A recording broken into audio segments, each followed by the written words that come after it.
English learning enthusiast. What's going on? How have you all been? Hope all good at your ends. Same here. So, my favorite sentence, another day, another slide.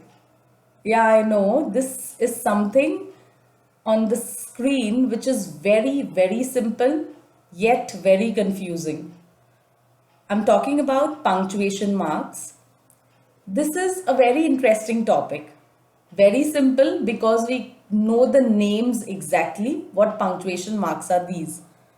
But confusing because we are confused where and how to use it and whether we are correct in using them or not, right? I understand. I completely understand. Don't worry. See, all we know till now is that what are common punctuation marks, okay? But in the very next slide that I have shared, I have also told about typographical symbols, okay? Now, what do you mean by typographical symbols? You'll come to know in the next slide. But it is a part of punctuation marks only. Now, what do you mean by punctuation marks? Basically, punctuation marks are characters, signs, or symbols which they emphasize our writing skills, the sentences which we have made, and they give details to our sentence, okay? While the reader is reading the sentences, they come to know exactly what we want to say by the use of these punctuation marks. So this actually helps. And to be true, if this is a bit confusing to you, please don't worry at all. Trust me, everybody, whoever must be listening this, they all must be confused with these punctuation marks. So nothing to worry about. Now, I'm reading one by one these punctuation marks. I will help you with what exactly they are used for, and below in the description you will see that I have shared some examples, okay? So you can go through the examples also, check them. It will help you a little bit better understanding, okay? Now, there are many punctuation marks, okay? But I have picked only the most common ones which we see in our day-to-day English use, okay? So here are the most common punctuation marks in English. What we use are capital letters, the comma, the full stop, the question mark, the apostrophe, the slash, the hyphen, the colon, the semicolon, the brackets, parenthesis, braces, quotation marks that are double and single inverted comma, and it can be used as ditto also. And the last one over here is ellipsis or a dash. Now, you all know that where we use in writing capital letters, okay? When we begin a sentence, okay? When we begin any sentence or when we begin a sentence after full stop, we use a capital letter. We use capital letter for proper nouns, okay? Name of any person, place, animals or things which are proper nouns. We use capital letters for them also, and even for representing God, okay? So at these times, we write capital letters. Full stop at the end or completion of any sentences, okay? We use a full stop. Comma, when we are giving some examples one after the other and we need a break, we give commas. Putting up any kind of WH questions where we are asking any sort of question to someone, at the end of the sentence, we use a question mark. Exclamatory mark, we use at the end or end of a word or an end of a sentence. We want to exaggerate something more, okay, in a sentence.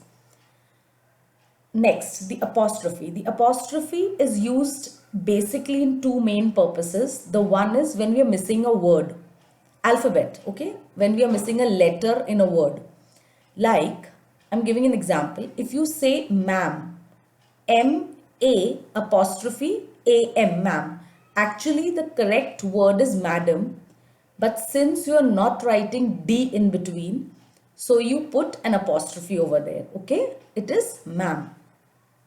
Same way, when you want to denote that something is yours or personal, so you use apostrophe.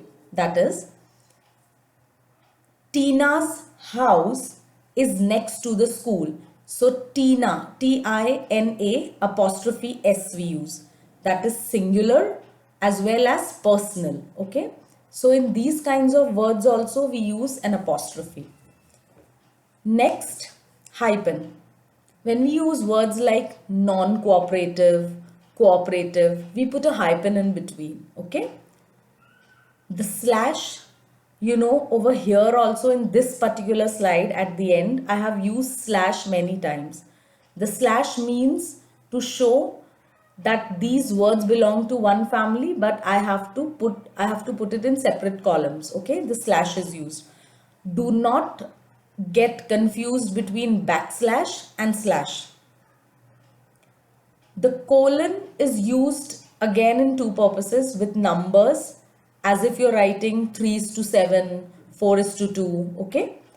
Or when you're particularly writing about one class of words, then you're shifting to other class of words, so you use a colon in between. I have shared some example in the description below, you will understand it better. The same use of semicolon too. Now, we only know parentheses basically, what we call brackets. We call all brackets, whatever the shape is, square, the curve brackets or the parentheses. We just know them brackets as brackets.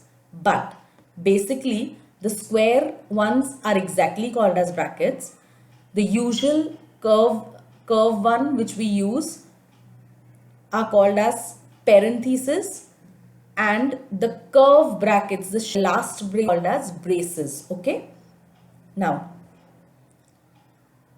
quotation marks. Quotation marks are basically the category of double or single inverted commas.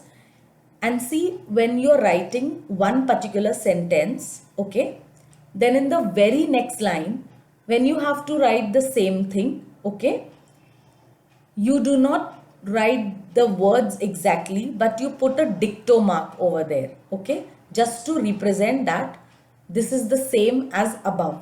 That time you use same to same or dicto. The last one, ellipsis or dash, is 3 full stops, where basically you are using it when you want to tell about continuation.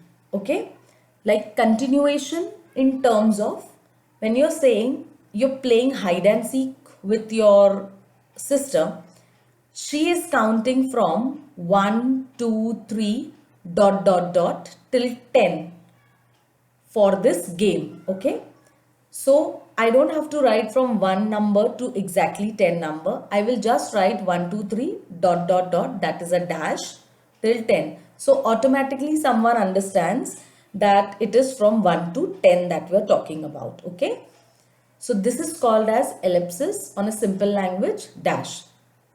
In the description below there are examples given, you can go through it. Okay, so these are some absolute common punctuation marks. Definitely in near future, when we are learning more prospects of grammar and we'll come to reading sections and passage writing and all these things, you will come to know exactly how and where these punctuations marks are used. Okay, I hope this is informative. You should know the pronunciation of these punctuation marks, that is capital letters, full stop, comma, question mark, exclamation mark, apostrophe, hyphen, slash, colon, semicolon, brackets, parenthesis, braces, quotation marks, double and single inverted comma, ditto, ellipsis, dash. Okay, you can repeat the pronunciations also, because not only the use, but while you're listening, the pronunciation, speaking skills should also be, somewhere or the other, you should get acquainted slowly too. Okay. I hope this slide was informative. The very next slide is about typographical symbols. Do not forget to please subscribe and like. If you want, you can share your comments also in the comment section. Thank you.